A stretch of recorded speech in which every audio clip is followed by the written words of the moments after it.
മണ്ണ് പുരണ്ട അനുഭവങ്ങൾ എന്നുള്ള ഒരു സെഷനിലാണ് നമ്മളെവരും ഇപ്പോൾ ഉള്ളത്. പേര് സൂചിപ്പിക്കുന്നത് പോലെ തന്നെ കർഷകരായിട്ടുള്ള 3 പേരാണ് നമ്മോടൊപ്പം ഉള്ളത്. 3 വ്യത്യസ്ത രൂപത്തിൽ കൃഷി ചെയ്യുന്ന, അല്ലെങ്കിൽ അതൊരു പാഷനായി സ്വീകരിക്കുന്ന ഒരു വരുമാന മാർഗം, അല്ലെങ്കിൽ ഒരു നമ്മുടെ നിത്യജീവിതത്തിലെ ഒരു ഭക്ഷ്യോൽപ്പന്നം എന്നതിലുപരി അതിൻ്റെ ഒരു പാഷൻ്റെ ആയിട്ട് സ്വീകരിക്കുന്ന ആളുകളാണ് 3 പേരും. ഒന്ന് മൊയ്തീൻ ഹാജി യാദവനാട്. എല്ലാവർക്കും ആദ്യമായിട്ടാവും അവരെ പരിചയപ്പെടുന്നുണ്ടാവുക നമ്മളൊക്കെ. പക്ഷേ SSFൻ്റെ ദേശീയ നേതൃത്വമായ സുഹൈറുദ്ദീൻ നൂറാനിയുടെ ഉപ്പയാണ്. മൊയ്തീൻ ഹാജിയെ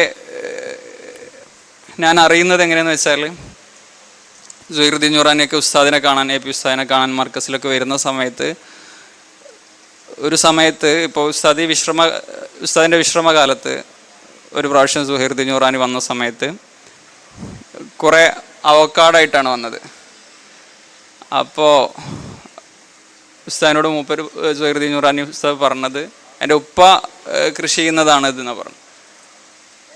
അങ്ങനെ മൊയ്തീൻ ഹാജി എവിടേക്ക് പോവുകയാണെങ്കിലും, കുടുംബക്കാരുടെ വീട്ടിലേക്ക് പോവുകയാണെങ്കിൽ, അല്ലെങ്കിൽ ഒരു സ്ഥാപനത്തിലേക്ക് പോവുകയാണെങ്കിൽ, മൂപ്പര് ഒരാളെ കാണാൻ പോവുകയാണെങ്കിലൊക്കെ മൂപ്പര് ഉണ്ടാക്കിയ മത്തനോ കുമ്പളനോ, അങ്ങനെ മൂപ്പര് കൃഷി ചെയ്ത മാങ്ങയോ, അങ്ങനത്തെ സാധനങ്ങളായിട്ടാണ് മൂപ്പര് പോകുക. ഒരിക്കലും ഒരു കൃഷി ചെയ്തത് വിൽക്കുക എന്നുള്ളതിനുപരി മൂപ്പര് കൃഷി ചെയ്ത സാധനങ്ങൾ കുടുംബക്കാരിലേക്കും ബന്ധുക്കളിലേക്കും സ്ഥാപനങ്ങളിലേക്കൊക്കെ എത്തിക്കുക എന്നുള്ളതാണ് മൂപ്പരുടെ ഒരു രീതി.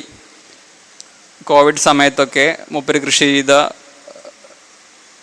ഉൽപ്പന്നങ്ങൾ അത് കോവിഡ് സമയത്ത് ക്വാറന്റൈൻ കേന്ദ്രങ്ങളിലേക്ക് കൊടുക്കുക, അത് അങ്ങനെ കൃഷി ചെയ്ത സംഭവങ്ങൾ എല്ലാവരിലേക്ക് എത്തിക്കുക എന്നുള്ളതിൽ ആനന്ദം കണ്ടെത്തുകയും അത് ഒരു പാഷനായി ഇങ്ങനെ സ്വീകരിച്ച് പോകുന്ന ആളുമാണ്.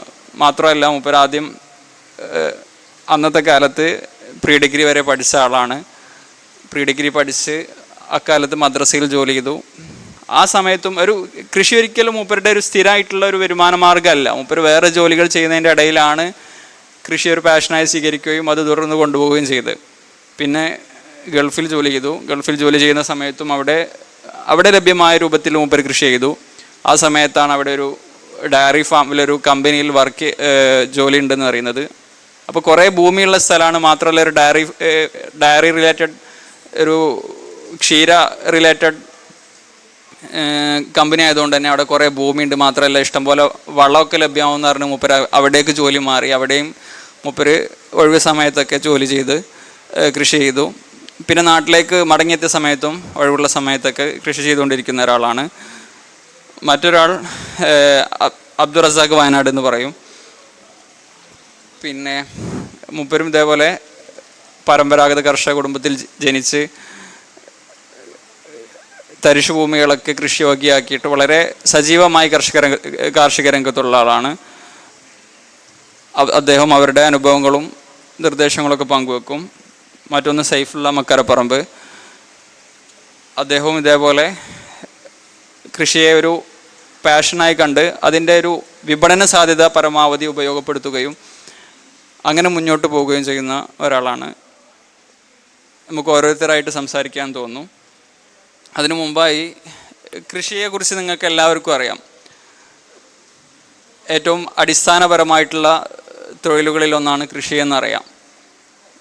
അതുകൊണ്ട് തന്നെ മനുഷ്യവംശത്തിൻ്റെയും ഇതര ജീവജാലങ്ങളുടെയും നിലനിൽപ്പിനാവശ്യമായ പോഷകങ്ങളും ധാന്യങ്ങളും എല്ലാം നൽകുന്ന ഒരു സ്രോതസ്സ് എന്നതുകൊണ്ട് തന്നെ ഏറ്റവും ഉത്കൃഷ്ടമായ ഒരു തൊഴിലായാണ് ഇസ്ലാം, നമ്മുടെ മതം കൃഷിയെ പരിഗണിക്കുന്നത്. കൃഷി ചെയ്യുന്നവരെ പ്രോത്സാഹിപ്പിക്കുന്ന ധാരാളം ഹദീസുകളും ആയത്തുകളൊക്കെ ഉണ്ടെന്ന് മതവിദ്യാർത്ഥികളായ നിങ്ങൾക്ക് അറിയാം. മാത്രമല്ല കൃഷി ഇത്ര മഹത്തരമായുള്ള സംഭവം എന്താണെന്ന് വെച്ചാൽ, ഒന്ന് പൂർണ്ണമായി അള്ളാഹുവിൽ തവക്കുൽ ചെയ്താണ്, അള്ളാഹുവിൽ അർപ്പിച്ചാണ് കൃഷി ചെയ്യുന്നതും വിത്തും പണവും അധ്വാനവും ഒക്കെ ഭൂമിയിൽ ഇറക്കുന്നത്. കാരണം നമ്മളൊരു മേൽനോട്ടക്കാരൻ മാത്രമാണ് കൃഷിൻ്റെ കാര്യത്തിൽ. നമ്മൾ വിത്തിടുന്ന്, പക്ഷെ അത് കിളിർപ്പിക്കുന്നത്, മുളപ്പിക്കുന്നത്, അള്ളാഹുവാണ്. അത് മുളച്ച് വന്നാൽ അതിൽ പുഷ്പിക്കുന്നത്, അതിൽ കായ്ഫലം ഉണ്ടാക്കുന്നത്, അത് കേടുവരാതെ നോക്കുന്നതൊക്കെ പടച്ചവൻ്റെ അടുത്താണ്. അതുകൊണ്ട് തന്നെ പൂർണ്ണമായിട്ട് അള്ളാഹുവിനെ തവക്കുൽ ചെയ്താണ് ഓരോ കർഷകനും, മറ്റുള്ള ദൈവത്തെ തവക്കുൽ ചെയ്താണ് ഓരോ കർഷകനും കൃഷിയിലേക്ക് ഇറങ്ങുന്നത്. മറ്റൊന്ന്, ഇതിൽ നിന്ന് ലഭിക്കുന്ന സംഭവങ്ങൾ മൊത്തം ജനങ്ങൾക്കും ഇതര ജീവജാലങ്ങൾക്കൊക്കെ വളരെ ഉപകാരപ്പെടുന്ന സംഭവമാണ്. അവരുടെ ജീവൻ നിലനിർത്താൻ ആവശ്യമായ സംഭവമാണെന്നുള്ളതുകൊണ്ട് തന്നെ ആ തലത്തിലുള്ളൊരു പ്രതിഫലവും ഇതിന് ലഭിക്കുന്നുണ്ട്. മറ്റൊന്ന്, ഇതിൽ നിന്ന് മനുഷ്യരല്ലാത്ത ഏത് പക്ഷി മൃഗാദികളും ജീവജാലങ്ങളും ഒക്കെ, നമ്മളൊരു ചെടി എടുത്തു നോക്കിയാൽ അതിനെ ഉപജീവിച്ച് കഴിയുന്ന ഇഷ്ടംപോലെ ജീവികളുണ്ടാകും. സൂക്ഷ്മജീവികൾ അടക്കം വലിയ ജീവികൾ വരെ ഇഷ്ടംപോലെ ജീവികളുണ്ടാവും. അപ്പോൾ അവരൊക്കെ ഭക്ഷിക്കുന്നതിൻ്റെയും അവരൊക്കെ അത് വാസയോഗ്യമാക്കുന്നതിൻ്റെ ഒക്കെ പ്രതിഫലം ഈ കർഷകന് ലഭിക്കുന്നുള്ളതുകൊണ്ട് തന്നെ ഈ 3 കാരണങ്ങൾ കൊണ്ട് കൃഷി വളരെ മഹത്തരമായിട്ടാണ് ഇസ്ലാം പരിഗണിക്കുന്നത്. ഇപ്പോൾ നമ്മൾ കൃഷി ചെയ്തൊരു സംഭവം നമ്മൾ പന്നി മാന്തി അല്ലെങ്കിൽ ഒരു ആന നശിപ്പിച്ചെന്നൊക്കെ നമ്മൾ പറയുമെങ്കിലും അത് നമ്മുടെ നഷ്ടമാണെങ്കിലും അതിന് പോലും പ്രതിഫലം നമുക്ക് ലഭിക്കും. ആ നിയ്യത്തോടെ നമ്മൾ കൃഷി ചെയ്താൽ അതിന് പോലും നമുക്ക് പ്രതിഫലം ലഭിക്കും എന്നുള്ളതൊരു വസ്തുതയാണ്. മാത്രമല്ല, തിരുദൂതർ സല്ലല്ലാഹു അലൈഹി വസല്ലമയുടെ കാലത്തും ശേഷം വന്ന ഖലീഫമാരുടെ കാലത്തും ശേഷം വന്ന ഇസ്ലാമിക് ഭരണകൂടങ്ങളുടെ കാലത്തൊക്കെ കൃഷിയെ ഒരു വളരെ പ്രാധാന്യത്തോടെ കാണുകയും അതിന് വേണ്ട സഹായങ്ങളും സൗകര്യങ്ങളൊക്കെ ഒരുക്കി കൊടുക്കുകയും മികച്ച പ്രോത്സാഹനം നൽകുകയൊക്കെ ചെയ്തു. ഒരു ഹദീസിൽ ഇങ്ങനെ കാണാം, റസൂൽ സല്ലല്ലാഹു അലൈഹി വസല്ലമ ഒരിക്കൽ മുആദ് റളിയല്ലാഹു അൻഹുവിനോട് ഒരു വിഷയത്തിൽ ഓർമ്മപ്പെടുത്തുന്നുണ്ട്. കാരണം തോട്ടം പരിപാലകരായ കർഷകർ ഒരു പരാതി ഉന്നയിച്ചു. മുആദ് റളിയല്ലാഹു അൻഹു ഇമാമത്ത് നിൽക്കുന്ന സമയത്ത് നിസ്കാരം ദീർഘിപ്പിച്ചു എന്ന് പറഞ്ഞതിൻ്റെ പേരിൽ അവർക്ക് കൃത്യസമയത്ത് കൃഷിസ്ഥലത്തേക്ക് മടങ്ങിയെത്താൻ സാധിച്ചില്ല. അതിൻ്റെ പേരിൽ അവർക്ക് കുറച്ച് ബുദ്ധിമുട്ടുകളുണ്ടായി. ആ ഒരു കാര്യം ബോധിപ്പിച്ച സമയത്ത്, നീ ജനങ്ങളെ ബുദ്ധിമുട്ടിക്കുകയാണോ മുആദ് എന്ന് പറഞ്ഞിട്ട് റസൂലുള്ളാഹി സ്വല്ലല്ലാഹു അലൈഹി വസല്ലം മുആദ് റളിയല്ലാഹു അൻഹുവിനെ ഈ ജീവനക്കാർക്ക് വേണ്ടി നിസ്കാരം ദീർഘിക്കരുതെന്ന് ആവശ്യപ്പെടുന്നുണ്ട്.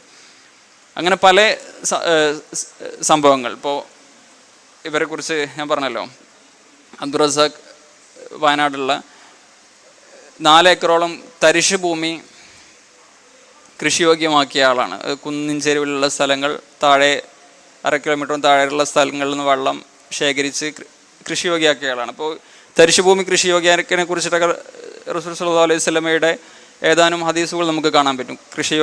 തരിശ് ഭൂമി കൃഷിയോഗ്യമാക്കിയാൽ നിർജീവമായ ഭൂമി സജീവമാക്കുന്നവർക്കാണ് ആ ഭൂമി എന്നൊക്കെ നമ്മൾ പറയാമല്ലോ. കൃഷിഭൂമി കർഷകൻ എന്നുള്ള നിലയ്ക്ക് നമ്മൾ ഭൂപരിഷ്കരണ നിയമത്തെക്കുറിച്ചൊക്കെ അറിയുന്ന ആൾക്കാരാണ്.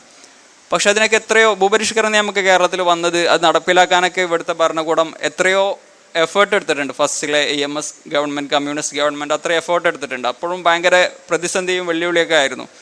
പക്ഷെ അതിനൊക്കെ എത്രയോ നൂറ്റാണ്ടുകൾക്ക് മുമ്പ് നിർജീവമായ കൃഷിഭൂമി സജീവമാക്കുന്നവർക്കാണ് ആ ഭൂമി എന്നുള്ള അത്രയും വലിയൊരു തിയറിക്ക് നമ്മുടെ ഇസ്ലാമിൽ മുമ്പ് ഉണ്ടായിട്ടുണ്ട്. അങ്ങനെ കൃഷിക്ക് നമ്മുടെ മതത്തിൽ വളരെ പ്രാധാന്യമുണ്ട്. പക്ഷെ നമ്മൾ ഒരിക്കലും അതിനെക്കുറിച്ച് നമ്മൾ ബോധേഡല്ല എന്നുള്ളതാണ് നമ്മുടെ ഒരു പ്രശ്നം. കാരണം നമ്മൾ പലപ്പോഴും നമ്മുടെ ഉള്ളിലുള്ള കാര്യങ്ങളൊക്കെയാണിത്. കാരണം വിശ്വാസപരമായിട്ടുള്ള കാര്യങ്ങൾക്ക് അതേ സമാനമായ പ്രാധാന്യത്തോടു കൂടെ തന്നെ നമ്മൾ കൃഷി ചെയ്താൽ, ഈ അള്ളാഹുവിൽ പൂർണ്ണമായി തവക്കുൽ ചെയ്ത്, അല്ലെങ്കിൽ ഈ കൃഷി ഒരു ഇബാദത്ത് പോലെ നമ്മൾ കരുതിയാൽ നല്ല പ്രതിഫലം ലഭിക്കുന്ന, പരലോകത്തേക്ക് പോലും മുതൽക്കൂട്ടാവുന്ന വലിയൊരു ഇബാദത്തായാണ് അതിനെ എണ്ണുന്നത്. കാരണം നമ്മുടെ ഒരു ചെടി നട്ടാൽ നമ്മൾ വിചാരിക്കുക എന്ന് ഫലം നമുക്ക് മാത്രമാണ് കിട്ടുന്നതെന്ന്. മാത്രമല്ല, അതിനെ ആശ്രയിച്ച് ജീവിക്കുന്ന ഇഷ്ടംപോലെ സൂക്ഷ്മജീവികളടക്കമുള്ള ഇഷ്ടംപോലെ ജീവികളുണ്ടാവും. അതിനെ ആശ്രയിച്ച് കഴിയുന്ന പക്ഷികളുണ്ടാവും, പുഴുക്കളുണ്ടാവും. അപ്പോൾ അവരുടെയൊക്കെ ഒരു ഫലം അത് നട്ടതിന് നിദാനായ ആൾക്ക് കിട്ടും. പിന്നെ അയാൾ മരിച്ചു കഴിഞ്ഞാലും അയാൾ നട്ടൊരു മാവോ ഒരു പ്ലാവോ മറ്റെന്തെങ്കിലും കായ്ഫലങ്ങളോ ഒക്കെ ഉണ്ടെങ്കിൽ നമുക്കറിയാം, ഒരു വലിയൊരു പ്ലാവ് വളർന്നു വന്നാൽ കൂട് കൂട്ടുന്ന ഇഷ്ടംപോലെ ആൾക്കാരുണ്ടാവും. അതിൻ്റെ മാളത്തിൽ താമസിക്കുന്ന ഇഷ്ടംപോലെ ജീവികളുണ്ടാവാം.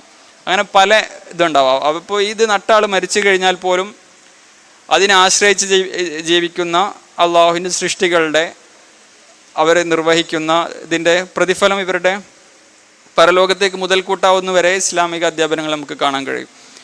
അതുകൊണ്ട് തന്നെ ഇത് വളരെ ഒരു വിശ്വാസിയെ സംബന്ധിച്ചിടത്തോളം പരലോകത്തേക്ക് വരെ മുതൽക്കൂട്ടാവുന്ന ഒരു ചര്യയാണ്, ഒരു കർമ്മമാണ് കൃഷി എന്ന് മനസ്സിലാക്കി അത്തരം കാര്യങ്ങളിൽ മുഴുകാൻ നാം വ്യാപൃതരാവണം. നമ്മുടെ കുടുംബങ്ങളെ നമ്മൾ പ്രോത്സാഹിപ്പിക്കണം. ഇവരുടെയൊക്കെ അനുഭവങ്ങളിൽ നിന്ന് നിങ്ങൾക്ക് കൃഷിയെക്കുറിച്ച് എൻ്റെ പരമ്പരാഗത രീതിയും പുതിയ കാലത്ത് സാങ്കേതിക വിദ്യകളും എങ്ങനെ അതിനെ ഒരു മാർക്കറ്റ് ചെയ്യാമെന്നുള്ള കാര്യം കൂടെ, ഒരു വരുമാന മാർഗമായ കൃഷി എങ്ങനെ വികസിപ്പിക്കാം, അല്ലെങ്കിൽ ഒരു ജീവിതത്തിൽ ഒരു ആനന്ദം ലഭിക്കുന്ന ഒരു കർമ്മമായി, ഒരു ടെൻഷൻ ഫ്രീ ആയിട്ടുള്ള നമുക്ക് സന്തോഷം നൽകുന്നൊരു വസ്തുവായിട്ട് എങ്ങനെ കൃഷിയെ കാണാം. കാരണം ഇപ്പോഴത്തെ കാലത്ത് അധികം പഠനങ്ങളും പല രോഗങ്ങൾക്കുള്ള ഒരു ഫ്രീ ആയിട്ട് പല രോഗങ്ങൾക്കുള്ളൊരു പ്രതിവിധിയായി പറയുന്നത് മനസ്സ് ഫ്രീ ആവുക എന്നുള്ളതാണ്. അപ്പോൾ മനസ്സ് ഫ്രീ ആവാനുള്ള ഉപാധികളിൽ ഒന്ന് എണ്ണുന്നത് കൃഷിയാണ്, അല്ലെങ്കിൽ ഗാർഡനിങ് ഒക്കെയാണ്. അപ്പോൾ അതിൻ്റെ കൃഷിയുടെ പല വ്യവഹാരങ്ങളെക്കുറിച്ചിട്ട്, അതിൻ്റെ പല ഗുണങ്ങളെക്കുറിച്ച് ഇവരൊക്കെ സംസാരിക്കും. ഇൻഷാ അല്ലാഹ് നമ്മുടെ അബ്ദുറസാക്ക, വയനാട്ടിലുള്ള അബ്ദുറസാക്ക അദ്ദേഹത്തിൻ്റെ കൃഷി അനുഭവങ്ങളെക്കുറിച്ചും അദ്ദേഹത്തിൻ്റെ കൃഷി മേഖലയിലെ ആക്ടിവിസത്തെക്കുറിച്ചും സംസാരിക്കും.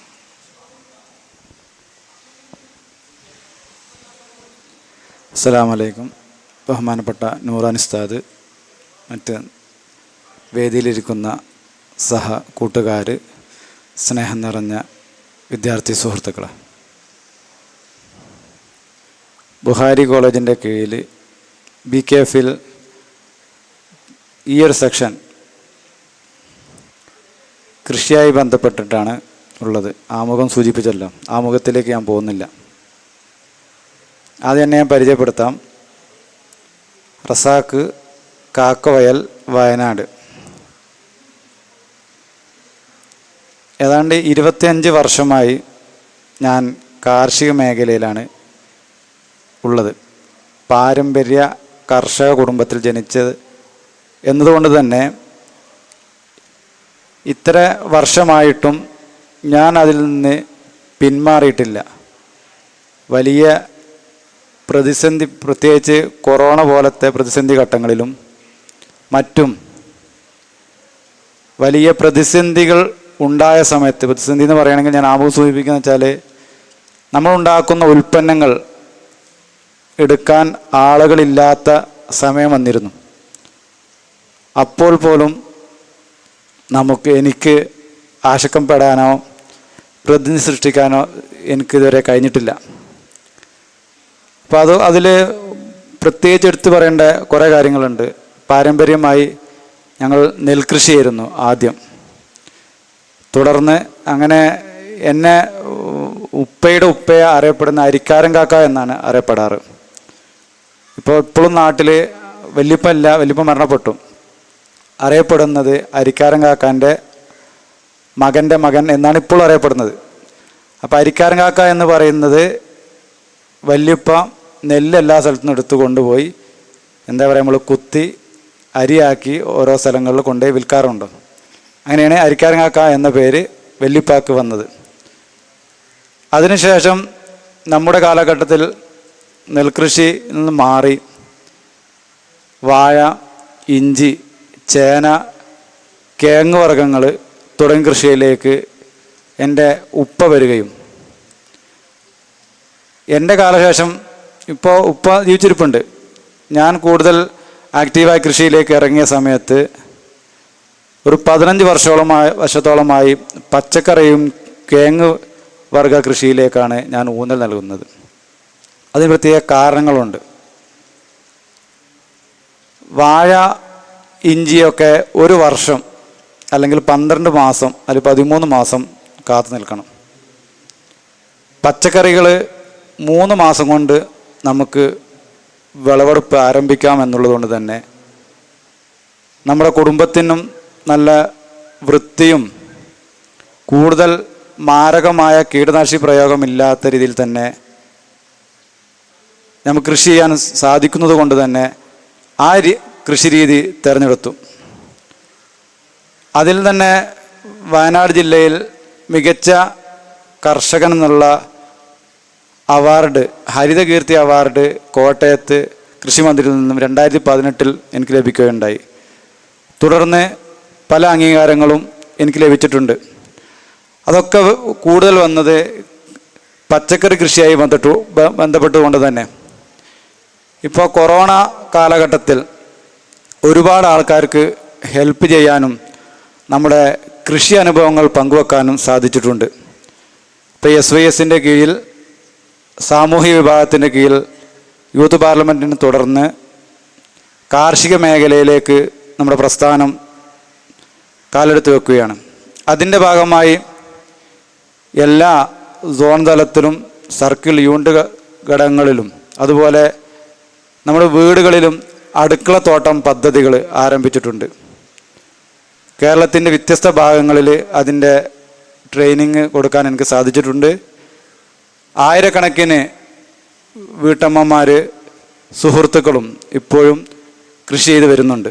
ഇപ്പം അടുത്ത് നമ്മുടെ കൊടുവള്ളി സോണിലെ 1500 കുടുംബങ്ങൾക്ക് വിത്ത് നൽകുകയും തുടർന്ന കാര്യങ്ങളും ഇപ്പം നടന്നുകൊണ്ടിരിക്കുന്നുണ്ട്. അപ്പോൾ ഞാൻ നേരെ നിങ്ങളെ ശ്രദ്ധ ക്ഷണിക്കുന്നത് ഒരു കൃഷി ഒരു വരുമാന മാർഗം എന്നതിലുപരി ഒരു ആനന്ദവും ഒരു സന്തോഷവുമാണ്. ഇപ്പം ഞാൻ ഇന്ന് രാവിലെ 5:30 ആയതുകൊണ്ട് കൃഷിയിലേക്ക് പോയിട്ടില്ല. മറ്റ് 10 മണിക്ക് പോകുന്ന പരിപാടിക്കാണെങ്കിൽ പോലും രാവിലെ നമ്മളെന്നും ഖുർആൻ ഓതുക എന്ന് പറയുന്ന പോലെ നമ്മളെ ചര്യ എന്ന് പറയുന്നത് ഒരു കൃഷിയിലേക്ക് പോയിട്ട് ഇല്ലെങ്കിൽ നമുക്ക് റാഹത്താവില്ല. അപ്പോൾ അതുകൊണ്ട് തന്നെ ഒരു വലിയൊരു സാമ്പത്തിക പ്രതിസന്ധി അതുകൊണ്ട് ഇതുവരെ നമുക്ക് ഉണ്ടായിട്ടില്ല. നമ്മുടെ എൻ്റെ കുടുംബത്തിൻ്റെ ഏക വരുമാനം എന്ന് പറയുന്നത് കൃഷിയാണ്. പാരമ്പര്യ കൃഷിയിൽ തന്നെ വ്യത്യസ്ത കൃഷി രീതികൾ പരീക്ഷിക്കുകയും അത് വിജയിക്കുകയും ചെയ്തിട്ടുണ്ട്. അപ്പോൾ നിങ്ങളെ ശ്രദ്ധ കൊണ്ടുപോകുന്നത് നമുക്കെല്ലാവർക്കും കൃഷികൾ ചെയ്യാൻ കഴിയണം, പ്രത്യേകിച്ച് പച്ചക്കറി കൃഷികൾ. ഇപ്പോൾ ഇവിടെ കൂടിയ കുറച്ച് ആൾക്കാർക്ക് ഞാൻ കുറഞ്ഞ വിത്ത് കൊടുത്തിട്ടുണ്ട്, ഞാൻ സ്റ്റാർട്ടിങ് അത് തരും. അപ്പോൾ നിങ്ങളെന്താക്കണം, അത് നിങ്ങൾ കൊണ്ടുപോയി കൃഷി ഇറക്കേണ്ടതാണ്. നമ്മൾ ശ്രദ്ധിക്കേണ്ട കുറേ കാര്യങ്ങളിൽപ്പെട്ട 1-2 കാര്യങ്ങൾ സൂചിപ്പിക്കാം.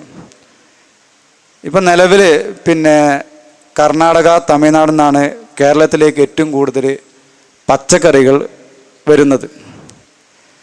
അതിൽ ഇതിൻ്റെ ഇടക്കാലത്ത് നിങ്ങൾ കണ്ടിട്ടുണ്ടാവും സോഷ്യൽ മീഡിയയിൽ 2 രീതിയിൽ അവിടെ കൃഷി ചെയ്ത് വരുന്നുണ്ട്. ഒന്ന്,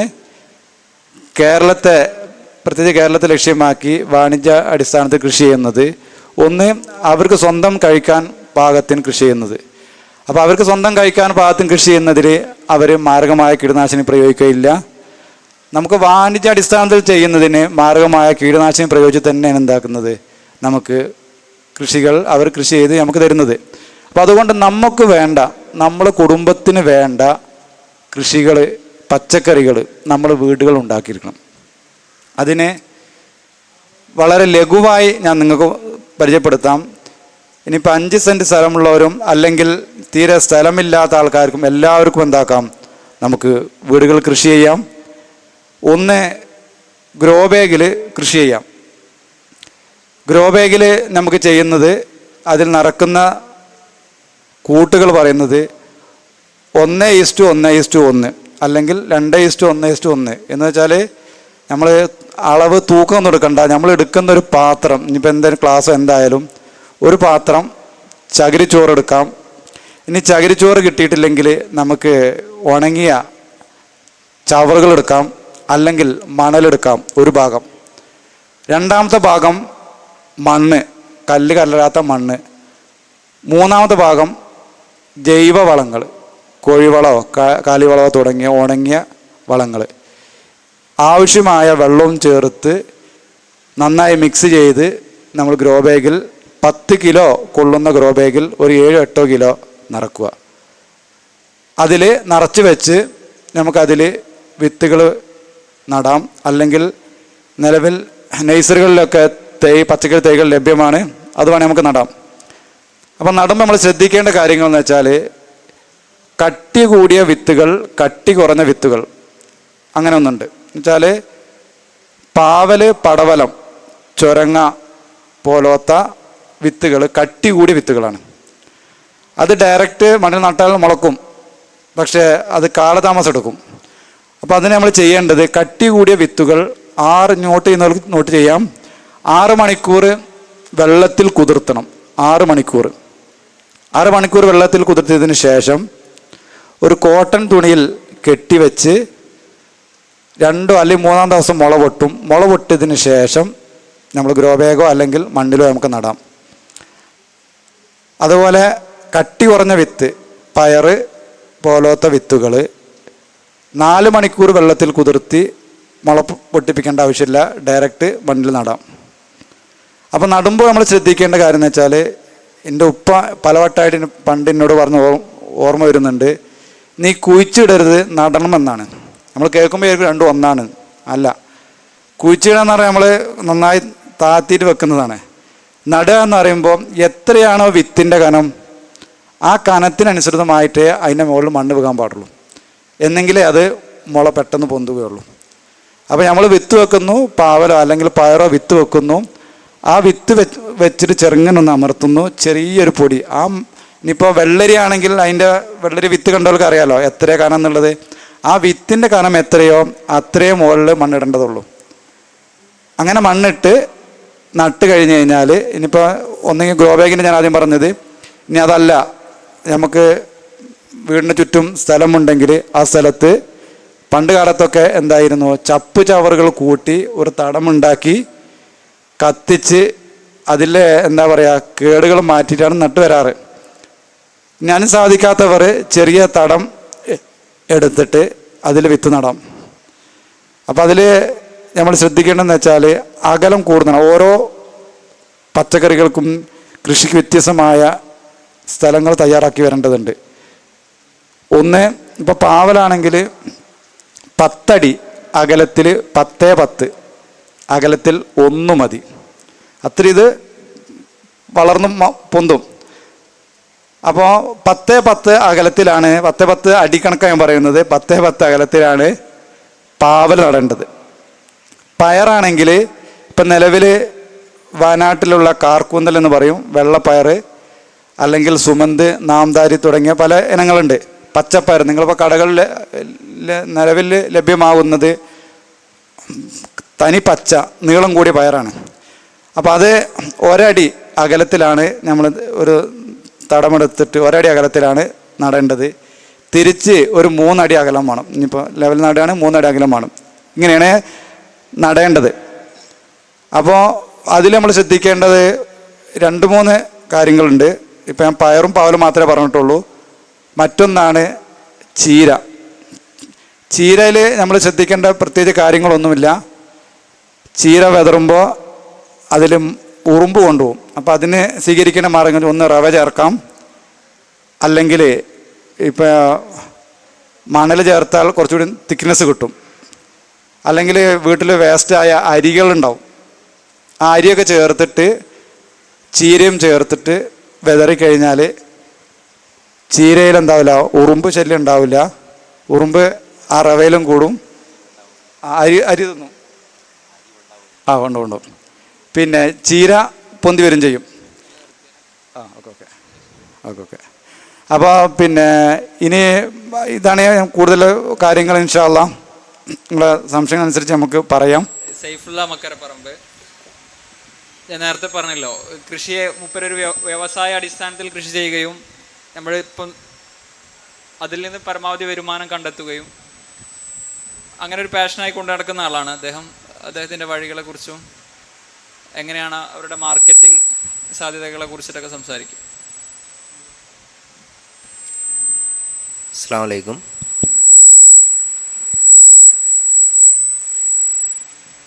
ഇവിടെ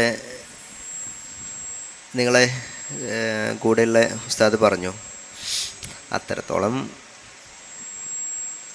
കൃഷി ഒരു പ്രൊഫഷണലിസം, കൃഷിയിൽ ഒരു പ്രൊഫഷണലിസം കൊണ്ടുവരിക എന്നുള്ളത് മാത്രമാണ് നോർമലി ഞാൻ ചെയ്തൊരു കാര്യം. പിന്നെ കൃഷി എല്ലാവരും ഒരു കാര്യം നമ്മൾ മനസ്സിലാക്കേണ്ടുള്ളൂ, ഞാനും നിങ്ങളും മറ്റുള്ളവരും എല്ലാവരും ജീവിക്കുന്നത് ഒരേ കാലഘട്ടത്തിലാണ്. ഈ ഒരേ കാലഘട്ടത്തിൽ ജീവിക്കുമ്പോൾ എല്ലാവർക്കും ഒരുപോലെയാണ് എന്ത് ചെയ്യേണ്ടത്, സമൂഹത്തിൻ്റെ മുന്നിൽ ബിഹേവ് ചെയ്യേണ്ടത്. ഈ സമൂഹത്തിൻ്റെ മുന്നിൽ ജീവിച്ച് കാണിക്കണം എന്നുണ്ടെങ്കിൽ അതിൻ്റെ മെയിൻ ഇമ്പോർട്ടൻസ് പണമാണ് ആവശ്യം. ആ പണം എങ്ങനെ ഉണ്ടാക്കുന്നു എന്നുള്ളത് മാത്രമേ, എങ്ങനെ ഉണ്ടാക്കുന്നു എന്നുള്ളത് ഒരു വിഷയം തന്നെയാണ് ആസ് എ മുസ്ലിം എന്നുള്ള കൺസെപ്റ്റിൽ. ഏതെങ്കിലും തരത്തിൽ എന്ത് ചെയ്യാൻ പറ്റില്ല, നമുക്കത് ഉണ്ടാക്കാൻ പറ്റില്ല. അപ്പോൾ ഏറ്റവും അൾട്ടിമേറ്റ്, ഏറ്റവും മാക്സിമം പ്രോഫിറ്റിൽ വലിയ ബുദ്ധിമുട്ടില്ലാതെ ഇൻകം ടാക്സും കൊടുക്കണ്ട. ഇൻകം ടാക്സ് എന്തായാലും ഇപ്പോൾ കൊടുക്കേണ്ടി വരും. അതിനുള്ള ആ ഒരു രീതിയിലേക്ക് മാറിയിട്ടുണ്ട് കാര്യങ്ങൾ. എന്നിരുന്നാലും മറ്റൊരാളോട് കമ്മിറ്റ്മെൻ്റ് ഇല്ലാത്ത രീതിയിൽ നമുക്ക് ചെയ്യാൻ പറ്റിയ ഒരു രീതിയാണ്, ഒരു കച്ചവടമാണ്, ഒരു പരിപാടിയാണ് കൃഷി എന്ന് മാത്രം. ആ ഒരു സമയത്ത് ഞാൻ എൻ്റെ കൃഷി ഇപ്പോൾ മെയിനായിട്ട് ചെയ്യുന്നത് നെല്ല്, വാഴ, പച്ചക്കറി, തണ്ണിമത്തൻ, അങ്ങനെയുള്ള പിന്നെ കുറച്ച് മെഡിസിനൽ പ്ലാന്റ്സ്, ഇതെല്ലാം ചെയ്യുന്നുണ്ട്. എല്ലാം ഒരു ഇൻ്റർ ക്രോപ്പ് എന്ന രീതിയിലാണ് നമ്മൾ ചെയ്യുന്നത്. മെയിനായിട്ട് തണ്ണിമത്തനും വാഴയാണ് ചെയ്യുന്നത്. അതിൻ്റെ കൂടെ നെല്ലും ഉണ്ട്. നെല്ലൊരു 20 ഏക്കർ നെല്ല് ചെയ്യുന്നുണ്ട്. വാഴയാണെങ്കിൽ ഒരു 5000 വാഴയും ചെയ്യുന്നുണ്ട്. ഒരു 20 ഏക്കർ തണ്ണിമത്തനും ചെയ്യുന്നുണ്ട്. ഈ ഒരു രീതിയിലാണ് നമ്മളെ കൃഷി. അതിൻ്റെ ഇടയിൽ ഇൻ്റർ ക്രോപ്പായിട്ട് എന്ത് ചെയ്തിട്ടുണ്ട്, മെഡിസിനൽ പ്ലാന്റ്സ് ചെയ്തിട്ടുണ്ട്. ഇത് നമ്മൾ ചെയ്യുന്നത് എങ്ങനെയാണെന്ന് വെച്ചാൽ, ഏറ്റവും എന്ത് മേഖലയിലാണെങ്കിലും നമ്മൾ പരമ്പരാഗതമായ രീതിയിൽ ചെയ്യുമ്പോൾ അതിന് എഫേർട്ടുകളും അതിൻ്റെ റിസ്ക്കും അതിൽ നമ്മൾ കൊടുക്കേണ്ട ഇൻവെസ്റ്റ്മെൻറ്റും എല്ലാം കൂടും. അപ്പോൾ നമ്മളതിനെ എന്ത് ചെയ്യണം, ഈ എല്ലാ പരിപാടിയിലും ഇതിൽ എത്രത്തോളം ഇൻവെസ്റ്റ്മെൻറ്റ് കുറയ്ക്കുകയാണെന്നുണ്ടെങ്കിൽ നമുക്കതിനെ ആ ബാക്കിയുള്ള ആ ഇൻവെസ്റ്റ്മെൻറ്റ് രീതിയിൽ അതിന് നമുക്ക് പ്രോഫിറ്റ് കൂട്ടാൻ പറ്റും.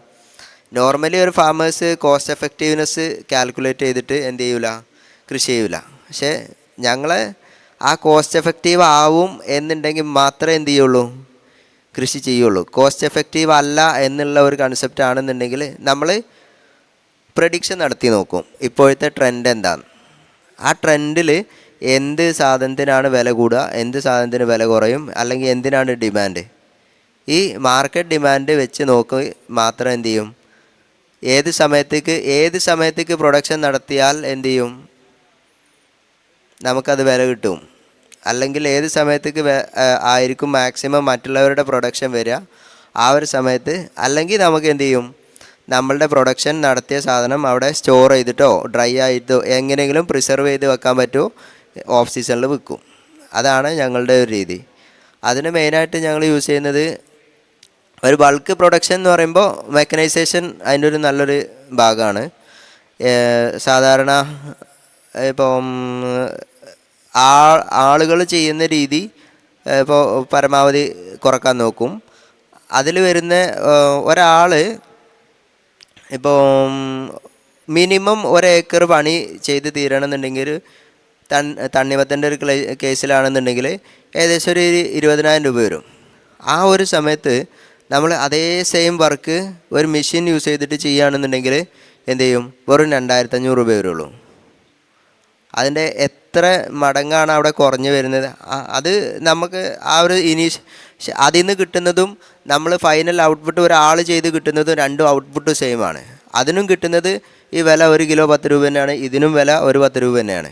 ഇനി ഇൻ കേസ് 10 രൂപയിൽ താഴെ പോയാലും എന്ത് ചെയ്യാൻ പറ്റും, നമുക്ക് മറ്റ് മാർക്കറ്റിൽ എന്താണോ റേറ്റ്, ആ ഒരു റേറ്റ് മാത്രമേ നമുക്കും കിട്ടുകയുള്ളൂ. അതിൽ കൂടുതൽ നമ്മളിവിടെ ഉണ്ടാക്കി അല്ലെങ്കിൽ നമ്മളിവിടെ നാട്ടിലുണ്ടാക്കി അവിടെ ഉണ്ടാക്കി എന്ന് വിചാരിച്ചിട്ട് നമുക്ക് എന്ത് ചെയ്യാൻ പറ്റില്ല, ഒരു ഓവർ പ്രൈസിങ് നമുക്ക് പോസിബിൾ അല്ല. നമുക്കപ്പോൾ എന്ത് ചെയ്യാൻ പറ്റണം, അവരുമായിട്ട് കോമ്പീറ്റ് ചെയ്ത് നിൽക്കാൻ പറ്റണം. ഈ കോമ്പറ്റീഷൻ കപ്പാസിറ്റി ഇല്ലെങ്കിൽ നമ്മൾ എന്ത് ചെയ്യും, അതാണ് നമ്മളെ പ്രശ്നമായിട്ട് മാറുക. നമ്മളവർ താഴെ പോവും. അപ്പോൾ നമുക്ക് എന്ത് ചെയ്യേണ്ടി വരും, അത് പിന്നെ അടുത്ത തവണ കൃഷി ചെയ്യണമെന്നുണ്ടെങ്കിൽ ഒരു ക്രെഡിറ്റ് സംവിധാനത്തേക്ക് പോകേണ്ടി വരും. ആ ക്രെഡിറ്റ് സംവിധാനത്തിൽ എന്തായാലും എന്ത് ചെയ്യും, കൃഷി ചെയ്ത് കഴിഞ്ഞാൽ അതെന്തായാലും ഫ്ലോപ്പ് ആവും. ക്രെഡിറ്റ് ഇപ്പോൾ ഒരാളെടുത്ത് നിന്ന് ബൈ ഹാൻഡ് വാങ്ങി ചെയ്യുകയാണെന്നുണ്ടെങ്കിൽ അതിന് അത്ര വലിയ പ്രശ്നമൊന്നുമില്ല. ആൾക്ക് എന്ത് ചെയ്താൽ മതി, കിട്ടിയത് തന്നെ വാങ്ങിയത് എന്താണോ അത് തിരിച്ചു കൊടുത്താൽ മതി. നേരെ മറിച്ച് ഒരു ബാങ്കിങ് സംവിധാനത്തിൽ അതിൽ വരുമ്പോൾ അതിൻ്റെ പലിശ കൊടുക്കേണ്ടി വരും. അതിൽ വരുന്ന ബാക്കിയുള്ള ആ എടുത്ത എമൗണ്ടും കൊടുക്കണം. എല്ലാ സമയത്തും കൃഷിയിൽ അങ്ങനെ ഒരു പോസിബിലിറ്റി അത് നടന്നോളണമെന്നില്ല. അപ്പോൾ പരമാവധി കൃഷിയിൽ ഈ ഒരു കാര്യം എന്ത് ചെയ്യും, പരമാവധി ഒഴിവാക്കും. ഉണ്ടെങ്കിൽ മാത്രം കൃഷി പ്രോഫിറ്റ് ഉണ്ടാവും എന്നുണ്ടെങ്കിൽ മാത്രം ചെയ്താൽ മതി എന്നുള്ളതാണ് എൻ്റെ ഒരു കൺസെപ്റ്റിലെ കൃഷി. ഇല്ലെങ്കിൽ മിണ്ടാണ്ടിരിക്കും, ഞാൻ വേറെ പണിക്ക് പോവും. അതാണ് ഞങ്ങളുടെ കൃഷി വെറുതെ നമ്മളെ ആരും ഇപ്പോൾ എന്തില്ല, നമ്മളെ ഈ ഒരു മലപ്പുറം ശൈലിയിൽ പറയണമെങ്കിൽ ശരീരവേദനയ്ക്ക് ആരും പണിക്ക് പോവില്ല. അപ്പോൾ പ്രോഫിറ്റ് ഇല്ലാത്തൊരു കേസിൽ ഒരു സിറ്റുവേഷൻ ആണെന്നുണ്ടെങ്കിൽ നമ്മൾ ആ കാര്യം പാഷനൊക്കെ അന്നേരം അവിടെ മാറ്റി വെക്കണം. അതാണ്. ഇല്ലെങ്കിൽ നമ്മൾ പിന്നെയും പടുകുണ്ടിക്കാ പോവുക.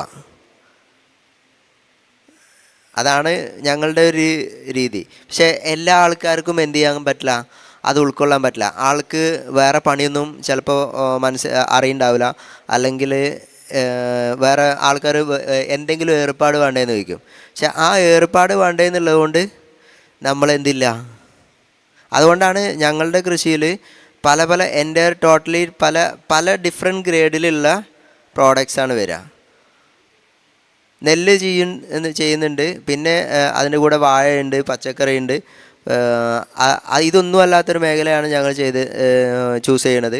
മെഡിസിനൽ പ്ലാന്റ്സ് എന്നും ഞങ്ങളുടെ ജീവിതം കഴിഞ്ഞു പോകാനുള്ള ഒരു ക്വാണ്ടിറ്റി ഞങ്ങൾക്ക് അഷ്വേർഡ് ആയിട്ടുള്ള ഒരു പ്രൊഡക്ഷൻ ഞങ്ങൾ എടുക്കും. അത് ആരും ചെയ്യാത്ത ഒരു സാധനം എന്തെങ്കിലും. ഈവൺ ഇപ്പോൾ ഇത്തവണ ഞങ്ങൾ ചെയ്തത് കുറുന്തോട്ടിയാണ് ചെയ്തത്. അതിൻ്റെ കൂടെ ഓരില ചെയ്തിട്ടുണ്ട്. ഇങ്ങനെ എന്തെങ്കിലും മാർക്കറ്റിൽ ഇപ്പോൾ എന്താണ് ഡിമാൻഡ്, ആ ഡിമാൻഡ് ഇപ്പോൾ മാർക്കറ്റിലെ ഡിമാൻഡ് പച്ചക്കറി കടക്കാരനോട് ചോദിച്ചാൽ മനസ്സിലാവും എന്താണ് ഇപ്പോഴത്തെ ട്രെൻഡ്. അല്ലെങ്കിൽ മുൻ സമയങ്ങളിൽ ഇന്ന സമയത്ത് ഇപ്പോൾ ഡിസംബർ മാസത്തിൽ എന്തായിരുന്നു അതിൻ്റെ പ്രൈസിങ്, അല്ലെങ്കിൽ എന്തായിരുന്നു അതിൻ്റെ കൺസെപ്ഷൻ എന്തായിരുന്നു. ഈ ഒരു ലെവലിൽ നമ്മൾ എന്ത് ചെയ്യും, അതൊരു ട്രെൻഡ് നമ്മളിങ്ങനെ മനസ്സിലാക്കി വെച്ചിട്ടുണ്ടാവും. ആ ട്രെൻഡിനനുസരിച്ച് ഇനിയിപ്പോൾ എന്ത് അടുത്ത ഒരു 2 മാസം കൊണ്ട് നമുക്ക് ചെയ്യാൻ പറ്റും. ഇതുവരെ ആളുകൾ വളരെ കുറഞ്ഞ രീതിയിലായിരുന്നു തണ്ണിമത്തനൊക്കെ ചെയ്തുകൊണ്ടിരുന്നത്. പക്ഷേ ഇപ്പോൾ അതിൻ്റെ എന്ത് ചെയ്യും, പിന്നെ ഒരു കാര്യം എന്തേ ഉള്ളൂ, ഏത് കൃഷിയാണെങ്കിലും അത് പോപ്പുലറൈസ് ചെയ്ത് കഴിഞ്ഞാൽ പിന്നെ ഞങ്ങളത് ചെയ്യാറില്ല. പിന്നെ ചെയ്താൽ നമുക്ക് പണി കിട്ടുക ചെയ്യാം. ആദ്യത്തെ ഒരു 4 വർഷം മാത്രമേ ഏത് കൃഷിയാണെന്നുണ്ടെങ്കിലും അത് ഇതാവുകയുള്ളൂ, ക്ലിക്കായി നിൽക്കുകയുള്ളൂ.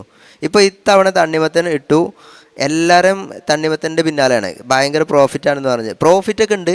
പക്ഷേ എല്ലാവർക്കും എന്ത് ചെയ്യാൻ പറ്റില്ല. ഞങ്ങൾക്കത് പ്രോഫിറ്റ് ഇനി ഞങ്ങൾ ചെയ്യുമ്പോഴേക്ക് ഞങ്ങൾക്ക് പ്രൊഡക്ഷൻ കോസ്റ്റ് 4 രൂപ വരുള്ളൂ 1 കിലോ. പക്ഷേ നോർമലി ആളുകൾക്ക് പ്രൊഡക്ഷൻ കോസ്റ്റ് വരുമ്പോഴേക്ക് ഈ 10ഉം 12ഉം അതിനും വരും. അപ്പോൾ അവർക്ക് കിട്ടുന്നത് എന്ത് ചെയ്യൂല, ബാക്കി ഉണ്ടാവില്ല.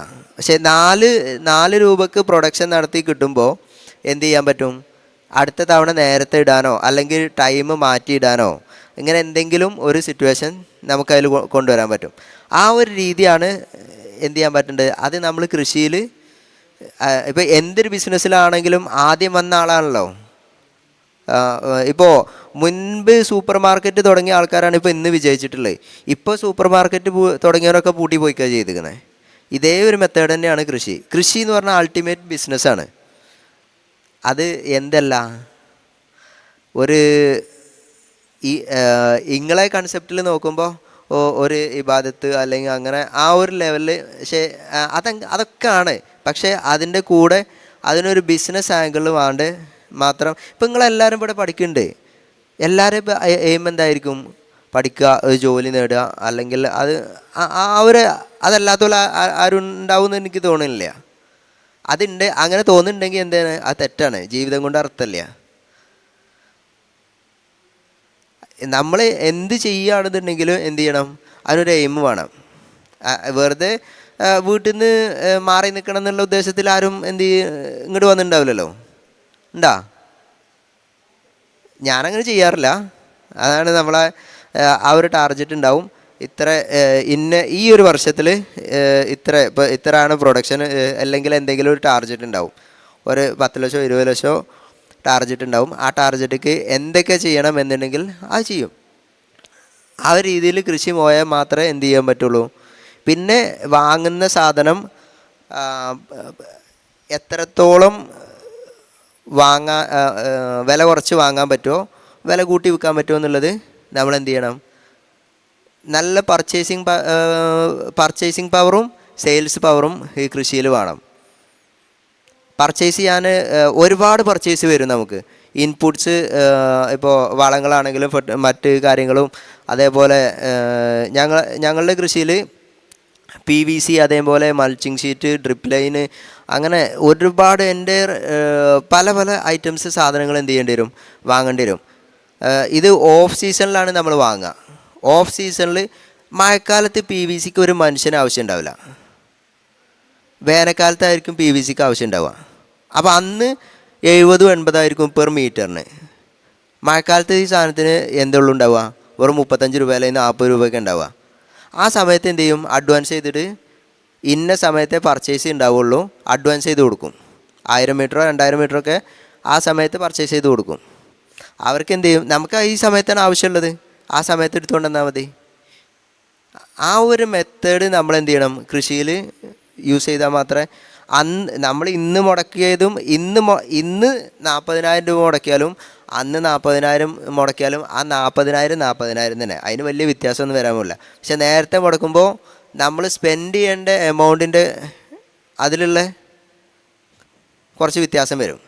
അത് മാത്രമേ ഉള്ളൂ അതിൽ എന്ത് ചെയ്യുക, അത് ഭയങ്കര വ്യത്യാസം. ഇപ്പോൾ ഒരു 40-20 തമ്മിൽ 60 രൂപയൊക്കെ ആവും ചിലപ്പോൾ ഈ ഒരു സമയത്ത്. സീസണിൽ എല്ലാവർക്കും ആവശ്യമുള്ള സമയം കയറും. കമ്പനിക്കാരൻ പ്രൊഡക്ഷൻ നടത്തി കഴിഞ്ഞാൽ നമുക്ക് എന്ത് ചെയ്യാൻ പറ്റില്ല, അവൻ പറയുന്ന വിലയാണ്. നമുക്ക് ഇപ്പോൾ ഞാൻ പറയുന്ന വിലക്ക് ഈ സാധനം വിൽക്കാൻ പറ്റുള്ളൂ എന്ന് പറയാൻ പറ്റില്ല. തമിഴ്നാട്ടിൽ പ്രൊഡക്ഷൻ ഓവർ ആയി കഴിഞ്ഞാൽ തണ്ണിമത്തനായാലും എന്തിനായാലും പച്ചക്കറിക്ക് ഇത്തവണ ഇന്ന് നേന്ത്രപ്പഴത്തിൻ്റെ വില 23 രൂപയാണ്. 23 രൂപയ്ക്കും എന്ത് ചെയ്യാൻ പറ്റണം, 23 ആണെങ്കിൽ ഓക്കെ 23 വിറ്റോളാൻ പറയണമെന്നുണ്ടെങ്കിൽ നമ്മളുടെ പ്രൊഡക്ഷൻ കോസ്റ്റ് വളരെ റെഡ്യൂസ് ചെയ്യണം.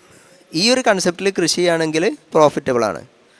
അത് നിങ്ങൾ ഇനി ആരെങ്കിലും ആ ഒരു കൺസെപ്റ്റിലേക്ക് പോവുകയാണെങ്കിൽ കുറച്ചും കൂടി ബെറ്റർ ആണെന്ന് മാത്രം. ഇൻഷാ അല്ലാഹ് ഇനി നമുക്ക് മൊയ്തീൻ ഹാജി സംസാരിക്കും. ഇപ്പോൾ പറഞ്ഞതിൽ നിന്നും നേരെ വ്യത്യസ്തമായിട്ടുള്ള ഒരു അനുഭവമാണ് മൂപ്പർക്ക് പറയേണ്ടാവാൻ തോന്നുന്നു. പിന്നെ ഇപ്പം നമ്മൾ അങ്ങനെ കച്ചവടത്തിൻ്റെ പരിപാടിയൊന്നും ഇല്ല കേട്ടോ, കച്ചവട ബിസിനസ്സൊന്നും ഇല്ല. ഇങ്ങനെ പല ഐറ്റങ്ങൾ ഇങ്ങനെ ഉണ്ടാക്കി നോക്കുക, അതായത് പുതിയ പുതിയ ഐറ്റങ്ങൾ കൊടുത്തിട്ട് അടുത്തുപിടിക്കണം, പുതിയ പുതിയ ഐറ്റങ്ങൾ നോക്കുക, അത്രയേ ഉള്ളൂ നമ്മളത്. പിന്നെ പല ഐറ്റം ഉണ്ട്, പല ഇത് കൃഷിയായിട്ട് വിൽപ്പനക്കുള്ളതല്ല, കാണാൻ ചുരുക്കനും, അതായത് ഫ്ലവർ ഉണ്ടാക്കുന്നുണ്ട്, എല്ലാതുണ്ട്, ഊത്, ഫ്ലവർ, കരിമ്പ് ഇല്ലാത്ത എല്ലാ ഐറ്റവും ഉണ്ട്. അതിങ്ങനെ നോക്കുക ഏതൊക്കെയാണ് നേരാകുക, അങ്ങനെയൊക്കെ നന്നാകുക എന്നുള്ള അങ്ങനത്തെ. പിന്നെ 4ാം ക്ലാസ് പോകണ അന്ന് മുതൽ തേക്ക് തുടങ്ങിയിരിക്കണം. അന്ന് ഈ തിലാത്തേക്കാണ് സ്കൂളിൽ പോകണമെന്ന്. ആ ടൈമിൽ സ്കൂൾ വിട്ട് വരുമ്പോൾ കണ്ടാത്ത പുഞ്ചക്ക് തേയിക്കാണ്ടാണ് വീട്ടിലേക്ക് പോവുക. പിന്നെ സ്കൂളിലൊക്കെ പഠിക്കാൻ പോകുന്ന ടൈമിലൊക്കെ തേക്കും വെള്ളം കെട്ടും ഇതൊക്കെ അങ്ങനെ പഴയ അങ്ങനെയല്ലേ നാടൻ പ്രദേശത്തൊക്കെ. പിന്നെ ഗവൺമെൻറ് ഈ തിലാത്തേക്കോ അല്ലെങ്കിൽ പിന്നെ കന്നിനെ കൊണ്ട് തേച്ചിട്ടോ അങ്ങനെയൊക്കെയല്ല വെള്ളം ഉണ്ടാകുക. പിന്നെ നടാനറിയാം, അതിൻ്റെ കള പറിക്കാനറിയാം, ഇപ്പോഴും അറിയാം.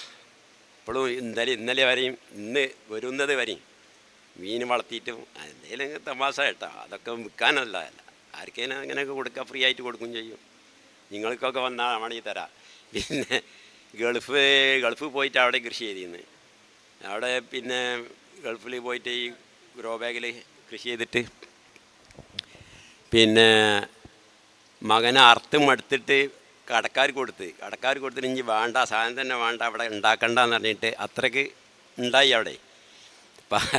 അവിടുന്ന് ഈ ലുലുന്ന് പിന്നെ ഈ ഇതൊക്കെ ഉണ്ടല്ലോ, ഒരു മത്തുണ്ട്, ഈ ബട്ടർ മത്തൻ കിട്ടുന്ന മത്തൻ, അത് ഞാൻ അവിടുന്ന് വാങ്ങിയിട്ട് പിന്നെ അവിടെ തന്നെ മുറിച്ചിട്ട് അതിൻ്റെ വിത്തൊക്കെ എടുത്തിട്ട് വീട്ടിൽ കൊടുന്ന്. അപ്പം അത് ഇഷ്ടമാതിരി കാഴ്ചക്കുണ്ട്. പിന്നെ ഇങ്ങനെ പല സാധനങ്ങളും ഇപ്പോൾ ഒരു 2 മാസം 3 മാസമായിട്ട് പിന്നെ സാധനങ്ങളൊന്നും പുറത്തുനിന്ന് വാങ്ങലില്ല, മീൻ വാങ്ങലില്ല, ഒന്നും വാങ്ങില്ല. വല്ല പൂതി എന്തെങ്കിലുമൊക്കെ പറഞ്ഞ് ഇറച്ചി എന്തെങ്കിലും വാങ്ങാമെന്നല്ലാത്തേക്ക്. അപ്പോൾ എല്ലാ സാധനങ്ങളും നമ്മളൊക്കെ ഉണ്ടാകും. പിന്നെ ഈ വലിയ കച്ചവടത്തിനൊക്കെ പോകണമെങ്കിൽ സ്ഥലമൊക്കെ അതിനകത്രം വേണം, പിന്നെ അങ്ങനത്തെ പറ്റുള്ളൂ. മറ്റേത് നിങ്ങൾക്ക് ഒരു 3 സെൻറ്റ് സ്ഥലമുണ്ടെങ്കിൽ അവിടെയും തന്നെ എന്ത് ചെയ്യുക, ഗ്രോ ബാഗിൽ. പിന്നെ ഇതിൻ്റെ എല്ലാത്തിൻ്റെയും ഉദ്ദേശം എന്താണ്, പിന്നെ നമുക്ക് താല്പര്യം വേണം. കൃഷിക്ക് താല്പര്യം, അല്ലെങ്കിൽ വേറെ എന്തെങ്കിലും. നിങ്ങൾ മുസ്ലിംമാരാണ്, പഠിക്കണമെങ്കിൽ നിങ്ങൾക്ക് താല്പര്യം ഉണ്ടെങ്കിൽ നിങ്ങൾ പഠിച്ചാൽ പഠിയുള്ളൂ, അല്ലെങ്കിൽ ഒരു കാലത്തും പഠിയില്ല.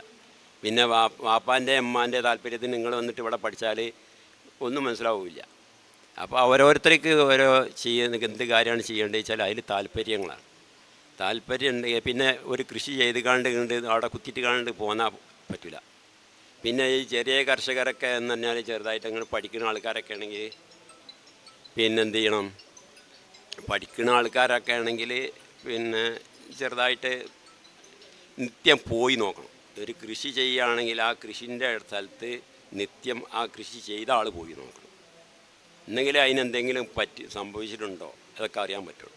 ചിലപ്പം വായ ചെയ്യാണ്ട് പോന്നിട്ടുണ്ടാവും, വായ കുലച്ചിട്ടുണ്ടാവും. കുലച്ചിട്ട് ചെന്ന് നോക്കുമ്പോൾ പിന്നെ വെട്ടാൻ വേണ്ടി ചെന്ന് നോക്കുമ്പോൾ എന്തായിട്ടുണ്ടാവും, ചിലപ്പം വല്ല നരിച്ചീറോ അതോ ഒക്കെ തിന്നിട്ട് പോയിട്ടുണ്ടാവും. അതേ പ്രകാരം തന്നെയാണ് പിന്നെ ഞങ്ങളവിടെയൊക്കെ ഈ പൂളൊക്കെ കുത്തിയാൽ പന്നിന്ന് കിഴങ്ങ് വർഗ്ഗം എന്തുണ്ടെങ്കിലും അത് പന്നിന്ന് പോവുക. അപ്പോൾ അതിനോടൊരു താല്പര്യം ഇല്ലാതായി ആണ് കാരണം. പിന്നെ അതിങ്ങനെ വെയിൽ കെട്ടി അത് കെട്ടി ഇത് കെട്ടി ഇതൊക്കെ പിന്നെ അവനാൻ സ്വന്തം ഇറങ്ങണം. ഈ ഒരാളെ കൂലിക്ക് വിളിച്ചാൽ 850, ഞങ്ങളെപ്പാടെ 750 റുപ്യാണ് കൊടുക്കുന്നത്. 850 റുപ്യ കൊടുത്താൽ നമ്മളും പാടെ ഒപ്പം നിന്ന് കഴിഞ്ഞാൽ ആ 850 പകുതിയാക്കിയാൽ അത്രയല്ല ആവുള്ളൂ, 425 റുപ്യ അല്ല ആവുള്ളൂ. അപ്പോൾ അതിനനുസരിച്ചായിരിക്കണം കൃഷി ചെയ്യേണ്ടത്. മറ്റത് ഒക്കെ ഒരാളെ പണിക്ക് വിട്ടുകാണ്ട് കൃഷി ചെയ്താലൊന്നും കൃഷി നോക്കൂല. പിന്നെ നിങ്ങൾ കാണുന്ന ഒരു സന്തോഷം എന്താണ്? കൃഷി ചെയ്തിട്ട് നിങ്ങൾക്ക് കിട്ടുന്ന സന്തോഷം എന്താണ്? കൃഷി ചെയ്ത രസമാണ്, ഭയങ്കര രസമാണ്. ഞാൻ 2 നേരമൊക്കെ പോയി നോക്കും. അതിലൊരു മീൻ വളർത്തുന്നുണ്ട്, വിൽക്കാനല്ല, വെറുതെ കാണാൻ. അപ്പോൾ നിങ്ങൾ വിൽപ്പനയ്ക്ക് നിങ്ങൾ തിരിയാത്തത് എന്തുകൊണ്ടാ? അങ്ങനെ എല്ലായിടത്തും ഫ്രീ ആയി കൊടുക്കുന്നതിൽ നിങ്ങൾക്ക് എന്താ കിട്ടുക? അതാണ് രസം, സന്തോഷം അതാണ്. മറ്റത് പിന്നെ നമ്മളൊരു വണ്ടി വിളിച്ചിട്ട് ഏറ്റി കൊണ്ടുപോയിട്ട് അവിടെ കൊണ്ട് കൊടുക്കണം. അതിന് പിന്നെ അതിനത്രയും കൃഷി ചെയ്യലില്ല. ഒന്നാമത് ഒരു 2 ഏക്കറോ 3 ഏക്കറോ ഒന്നും കൃഷി ചെയ്യലില്ല. അപ്പോൾ ഇതിന് വേണ്ട ചിലവുകൾ ഉണ്ടാവുമല്ലോ സ്വാഭാവികമായിട്ടും, വളമായിട്ടും വിത്തായിട്ടും ഒക്കെ ചിലവുകൾ ഉണ്ടാവുമല്ലോ. അത് വാങ്ങും. അപ്പോൾ ചിലവുകൾ നമുക്ക് മീറ്റ് ചെയ്യാൻ കഴിയണ്ട, ചിലവുകൾ വരുമാനമായിട്ട് കിട്ടേണ്ട ആവശ്യമില്ല. ഇപ്പം അങ്ങനത്തെ ഒരു ഇതിലേക്ക് പോവില്ലോ, ചെറുതായിട്ടുള്ള ഇതിലേക്കല്ലേ പോവുള്ളൂ. പിന്നെ ഇപ്പോൾ അത് മറ്റേ ഭക്ഷണത്തിനൊന്നും അത് എടുക്കൂല. ഏത് കൃഷി ചെയ്യുന്നെടുക്കും. പിന്നെ അല്ലാതെ മറ്റുള്ള തേങ്ങ വിൽക്കണതോ മറ്റേതോ കുറച്ചൊക്കെ ഒരു രസം ആവുമ്പം അങ്ങനെയല്ല. രസമാകുമ്പോൾ ഒക്കെ ഈ കാണി ചിലവാക്കും. മീൻ കുളം ഉണ്ടാക്കിയിട്ടും കുട്ടികൾക്ക് നീന്താൻ കുളം ഉണ്ടാക്കിയിട്ടും ഒക്കെ പാടെ അങ്ങനെയല്ല രസത്തിൽ അങ്ങനെ പോകും. പിന്നെ ഒരുവിധമുള്ള പണിയൊക്കെ ഞാൻ തന്നെ ചെയ്യും. അതിന് കൂലിക്കാളെ വിളിച്ചിട്ടൊന്നുമില്ല, ഒരാളെ ഹെൽപ്പിന് മാത്രമേ ഒരാളെ വിളിക്കുള്ളൂ. അങ്ങനെ ചെയ്യുന്നതുകൊണ്ട് നിങ്ങൾക്ക് ശാരീരികമായിട്ടും മറ്റൊക്കെ മാനസികമായിട്ടൊക്കെ ഒരു അയ്യോ നല്ല സന്തോഷമാണ്.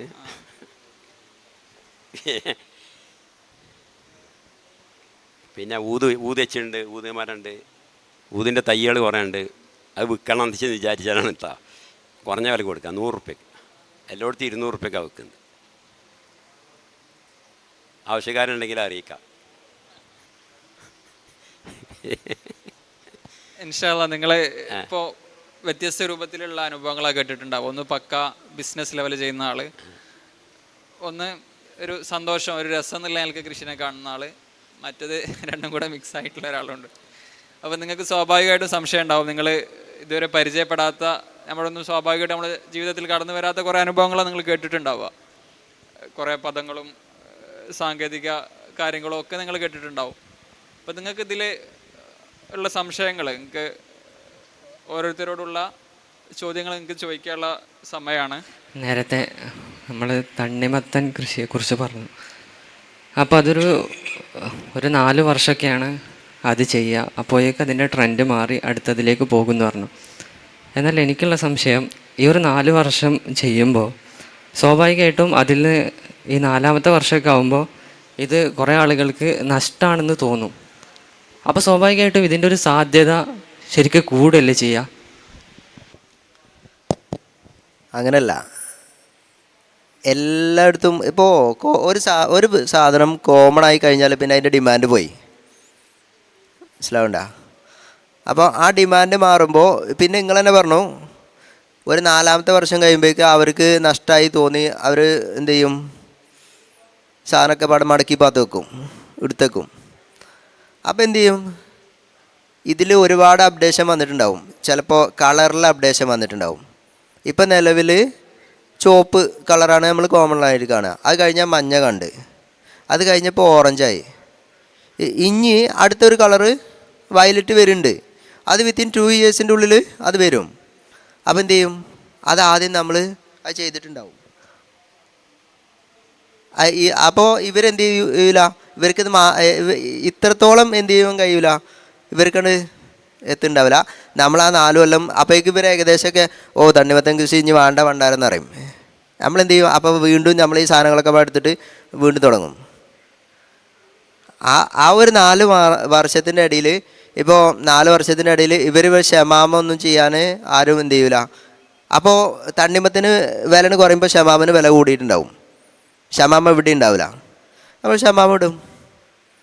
ആ സമയത്ത് ഇപ്പോൾ എൻ്റെ ഈ ഒരു വർഷത്തെ പ്ലാനിങ് എന്താ വെച്ചാൽ എല്ലാവരും തണ്ണിമത്തനിലാണ്. പക്ഷേ ഇവരെല്ലാവരും ഇടുന്ന തണ്ണിമത്തന് എത്ര ദിവസമാണെന്ന് പറയും? 90 ദിവസമാണ്. നമ്മളിടുന്ന തണ്ണിമത്തന് വെറും 56 ദിവസമേ ഉണ്ടാവുള്ളൂ. 56 ദിവസം കൊണ്ട് അതിൻ്റെ എൻ്റെ ലൈഫ് സ്പാന് തീരും. ആദ്യം എന്ത് ചെയ്യും, നമ്മൾ തറക്കും. ഈച്ച് ആൻഡ് എവറി ഒരു ദിവസത്തിന് എന്ത് ഫെർട്ടിലൈസർ കൊടുക്കണം എന്നുള്ളത് നമ്മൾ ഷെഡ്യൂൾ ചെയ്തിട്ടുണ്ടാവും. ഓൾറെഡി ഷെഡ്യൂൾഡ് ആണ്.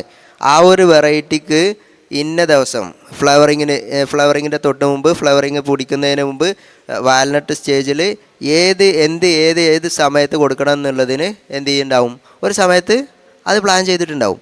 ആ പ്ലാനിങ്ങിനനുസരിച്ച് ഇത് കൊടുക്കുമ്പോൾ ഈ 56 ദിവസത്തിൻ്റെ ഉള്ളിൽ ഇത് കൊടുക്കുകയും ചെയ്യും. പിന്നെ അവർ എല്ലാവരും എന്ത് ചെയ്തിട്ടുണ്ടാവും, നാട്ടിലുണ്ടാക്കിയത് എന്ന ഒരു ട്രെൻഡിലായിരിക്കും കൺസെപ്റ്റ്.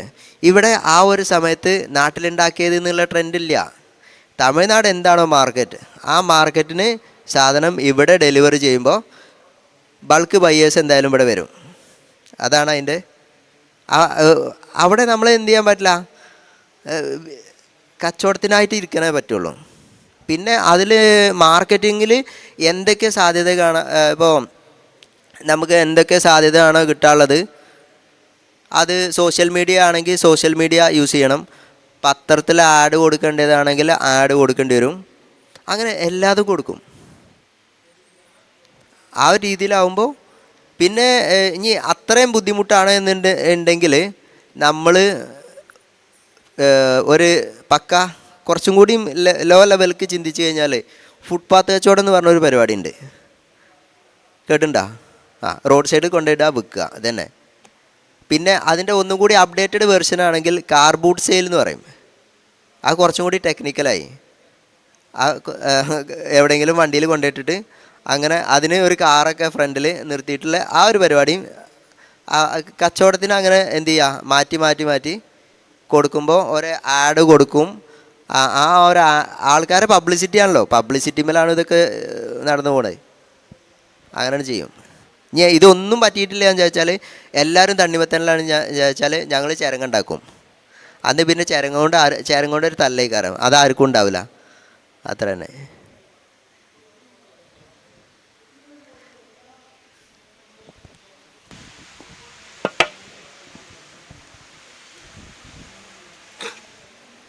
റസാഖിക്ക് പറഞ്ഞതിൽ നിങ്ങൾക്ക് കുറേ അവാർഡുകൾ കിട്ടിയെന്ന് പറഞ്ഞിട്ടുണ്ട്. നിലവിലിപ്പോൾ ഇത്രയൊന്നും ഉയരാത്ത പല കർഷകരും നമ്മുടെ നാട്ടിലുണ്ട്. നാട്ടിൻ പുറത്തെ കർഷകരായാലും മറ്റായാലും അവർക്കൊക്കെ ഗവൺമെൻറ്റിൻ്റെ ഭാഗത്ത് നിന്ന് നല്ലൊരു സപ്പോർട്ട് എങ്ങനെയാണ് കിട്ടുന്നത്, ഇനിയും നല്ല രൂപത്തിൽ ഒന്നുകൂടി മികച്ച സപ്പോർട്ട് കിട്ടേണ്ടതുണ്ടോ എന്നതിനെക്കുറിച്ച് പറഞ്ഞാൽ സന്തോഷം. നേരത്തെ ഞാൻ നിർത്തിയതാണ്. നമുക്ക് പിന്നെ കേരള സർക്കാരുകൾ നബാർഡ് ഉൾപ്പെടെയുള്ള ഘടകങ്ങളിൽ നിന്ന് ഒരുപാട് സാമ്പത്തിക സഹായങ്ങളുണ്ട്. അടുക്കളത്തോട്ടം മുതൽ ഇപ്പം നമ്മൾ നാടുകളിൽ കുടുംബശ്രീ, അതുപോലെ സ്ത്രീകൾക്കുൾപ്പെടെ ഒരുപാട് സർക്കാരിന് ആനുകൂല്യങ്ങൾ കിട്ടുന്നുണ്ട്. അതിൽ ഓരോന്ന് ഞാൻ പറഞ്ഞു തരാം. ഒന്ന്, 5 സെൻറ്റ് മുതൽ 5 ഏക്കർ വരെ കൃഷി ചെയ്യുന്ന പച്ചക്കറി, കിഴങ്ങ് വർഗ്ഗങ്ങൾ കൃഷി ചെയ്യുന്ന എല്ലാവർക്കും അതനുസൃതമായിട്ട് സാമ്പത്തിക സഹായം 20,000 മുതൽ 50,000 രൂപ വരെ. 1 ഹെക്ടർ എന്നാൽ 2.5 ഏക്കർ സ്ഥലത്തിന് 50 അല്ലെങ്കിൽ 60,000 രൂപ സർക്കാരിൻ്റെ സബ്സിഡി കിട്ടും, എല്ലാ വർഷവും കിട്ടും. അതിൽ തന്നെ തരിശ് ഭൂമി കൃഷി, ഇപ്പം ഞാൻ വയനാട്ടിൽ ഏറ്റവും കൂടുതൽ ചെയ്യുന്നത് ആ ഒരു ഫീൽഡിലേക്കാണ്. തരിശായി കിടക്കുന്ന സ്ഥലത്ത് കൃഷി ഇറക്കുന്നുണ്ട്. അതിൽ ഇതേപോലെ 2.5 ഏക്കർ ഹെക്ടർ കണക്കിലാണ് സർക്കാർ പദ്ധതികൾ വരുന്നത്. അതിലും 60-65,000 രൂപ 1 ഹെക്ടർ 2.5 ഏക്കർ സ്ഥലത്തിന് സബ്സിഡി ലഭ്യമാണ്. മറ്റൊന്ന്, പിന്നെ മഴമറ എന്ന് പറയുന്നത് വെച്ചാൽ പിന്നെ 3 സെൻറ്റ് സ്ഥലത്ത് അല്ലെങ്കിൽ 3.5 സെൻറ്റ് സ്ഥലത്തിന് 80 അല്ലെങ്കിൽ 90,000 രൂപ ചിലവ് വരും. അതിൻ്റെ 60% സർക്കാർ സബ്സിഡി നിരക്കിൽ നമുക്ക് തരും. അപ്പോൾ മഴമറയിൽ നമുക്ക് മഴക്കാലത്തും വേനൽക്കാലത്തും എല്ലാ സമയത്തും ഒരുപോലെ കൃഷി ചെയ്യാൻ പറ്റും. പിന്നെ മറ്റൊന്നാണ്, നമുക്ക് യന്ത്രവൽക്കരണങ്ങൾ ഏതുമാവാം. അത് വാങ്ങുന്നതിന് 20% മുതൽ 80% വരെ സർക്കാരിൻ്റെ സഹായങ്ങളുണ്ട്. പിന്നെ ക്ലസ്റ്റർ അടിസ്ഥാനത്തിൽ, ക്ലസ്റ്റർ എന്ന് പറയുന്നത് 10-ൽ കുറയാത്ത കർഷക സംഘങ്ങൾ രൂപീകരിച്ച് അവർക്കും സർക്കാരിൻ്റെ സഹായങ്ങളുണ്ട്. പിന്നെ മറ്റൊന്ന് തറവല എന്ന് പറയും. ഇപ്പം ഞാനൊക്കെ നിലവിൽ ചെയ്തു വരുന്നുണ്ട്. 17 ഇനം പച്ചക്കറികൾക്ക് സർക്കാർ തറവല പ്രഖ്യാപിച്ചിട്ടുണ്ട്. ഇപ്പോൾ ഉദാഹരണം പറയാം, ഇപ്പോൾ വള്ളിപ്പയർ, ഇപ്പോൾ വയനാട്ടിൽ പറയാം, വള്ളിപ്പയറിന് 36 രൂപയാണ് സർക്കാരിൻ്റെ തറവല. അപ്പോൾ ഇപ്പോൾ നടക്കുന്ന വയനാട്ടിലെ വില എന്ന് പറയുന്നത് വള്ളിപ്പയറിന് 23 രൂപയാണ്. അപ്പോൾ 23 നമ്മൾ വിപണിയിൽ കൊടുക്കുമ്പോൾ കിട്ടുന്ന വില, ബാക്കിയുള്ള എത്ര വരുന്ന 7-6 ആ ക്യാഷ് എന്താക്കും, നമുക്ക് സർക്കാർ നമ്മുടെ അക്കൗണ്ടിലേക്ക് ഇട്ട് തരും. ഇങ്ങനെ സംവിധാനം നിലവിൽ കേരളത്തിലുണ്ട്. അപ്പോൾ ഇതിന് നമ്മൾ ചെയ്യേണ്ടത്, നേരത്തെ നോട്ട് ചെയ്യാം, എയിംസ് പോർട്ടൽ എന്ന പോർട്ടലിൽ നേരത്തെ രജിസ്റ്റർ ചെയ്യണം. നമ്മൾ വിളവ് ഇറക്കുന്ന സമയത്ത്, ഇനി സ്വന്തം സ്ഥലമാണെങ്കിൽ ആ നികുതിച്ചിട്ട് വെച്ചാൽ മതി. അല്ലെങ്കിൽ ഇനി ഒരു പാട്ടമെടുത്ത്, ഞാനൊക്കെ പാട്ടെടുത്തിട്ടാണ് കൃഷി ചെയ്യുന്നത്, പാട്ടെടുത്ത് കൃഷി ചെയ്യുകയാണെങ്കിൽ ആ കരാർ നേരത്തെ എന്താക്കണം, നമ്മൾ ഉടമ്പടി തയ്യാറാക്കേണ്ടതുണ്ട്. പാട്ടക്കരാർ 200 രൂപയുടെ മുദ്രപത്രം അതിൽ പാട്ടക്കരാർ തയ്യാറാക്കി അത് എയിംസ് പോർട്ടലിൽ നേരത്തെ രജിസ്റ്റർ ചെയ്യണം. ഈ ചെയ്ത ആൾക്കാർക്ക് മാത്രമേ എന്താവുള്ളൂ, ഈ ആനുകൂല്യങ്ങൾ കിട്ടുകയുള്ളൂ. പിന്നെ വാഴ, മറ്റുള്ള കിഴങ്ങുവർഗ്ഗങ്ങളൊക്കെ നമ്മൾ കൃഷി ഇറക്കുന്നതിൻ്റെ മുന്നേ നേരത്തെ കൃഷിഭവൻ മുഖാന്തരം സംസാരിക്കുകയും തുടർന്ന് ഇൻഷുറൻസ് പരിരക്ഷ എന്ന ഇതിൽ സർക്കാരിൻ്റെ ഒരു പദ്ധതിയുണ്ട്. നേന്ത്രവാഴയാണെങ്കിൽ 3 രൂപ, പച്ചക്കറി ഇനാണെങ്കിൽ 1 ഏക്കർക്ക് 100 രൂപ പ്രകാരം, പച്ചക്കറി ആണെങ്കിൽ 1 മാസത്തിൻ്റെ ഉള്ളിൽ, വാഴയാണെങ്കിൽ 3 മാസത്തിൻ്റെ ഉള്ളിൽ നേരത്തെ ഇൻഷൂർ ചെയ്താൽ നമ്മുടെ കൃഷികൾ നശിച്ചു പോയി കഴിഞ്ഞാൽ അതിനനുസൃതമായിട്ട് സർക്കാരിൽ നിന്ന് കാശുകൾ ലഭ്യമാണ്.